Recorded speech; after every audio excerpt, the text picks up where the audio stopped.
hey, if you look like this could help your bottom line. Yeah. Or damn, that takes us into politics. Ooh. Or speaking of politics, maybe he felt bullied by Congress, and now this is his way of trying to position himself to where you ain't gonna bully me because I know how to beat people up in the octagon. Yo. Really funny sidebar about that though. I don't know if you saw.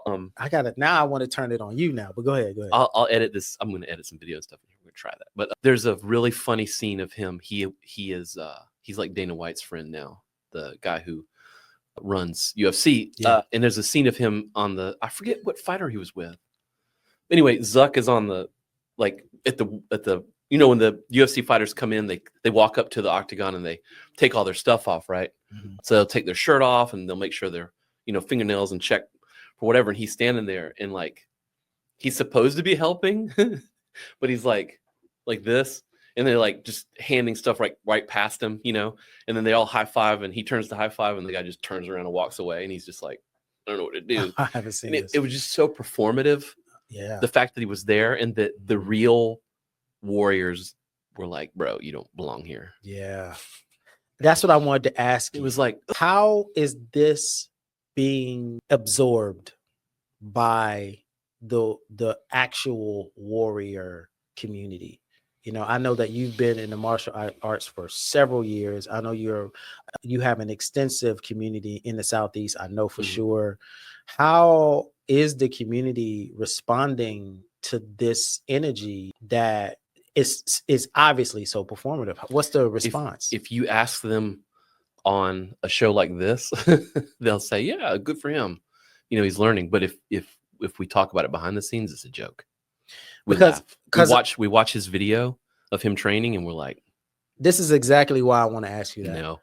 Dana White, but more specifically Joe Rogan, right? We all know Joe Rogan is actually a warrior. Like Joe Rogan has a actual mixed martial arts. Yeah, he does. He's actually very good. He's respected in the martial arts warrior world. Yeah. When you have a guy like that that's given a pass to these performative guys, at least that's what it looks like, because to me it looks like they're using his credibility for their benefit.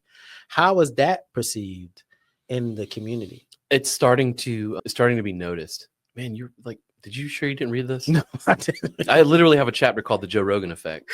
How Rogan, MMA, and similar spaces have become cultural hubs for discussing masculinity, toughness, and dominance. You're psychic. Yeah. No, it's becoming noticed. And I think that, man, I was watching a dude break this down on YouTube the other day, how Rogan himself is starting to see that these guys are using him. Really? Yeah. Do you have an example? I don't have a specific example, but and he doesn't in the middle of the show, he's not like, oh, you're fucking using me. He flips the table over. He just keeps going on. But you could kind of tell the way I've listened to Rogan for a long time because he's sort of the blueprint for having a top podcast in the country for 10 years or whatever. But take that for example. They know that if I'm on his show, here's Rogan, who is lead commentator for the UFC. Yep. You can just listen to him. Extremely knowledgeable about the fight game. 100%. He's got a Taekwondo black belt. Yep. He's got 2 Brazilian Jiu-Jitsu black belts and 2 different, it's weird to say styles, but it's like 2 different realms of Jiu-Jitsu. Knows his shit. There's countless videos of him just beating the shit out of pads. They know this. Yep. So when Zuckerberg comes on the show and they show a little screen of Zuckerberg training for 20 seconds, and then he gets to talk about UFC with Joe Rogan, right? He's getting some of that juice. He's getting some of that juice.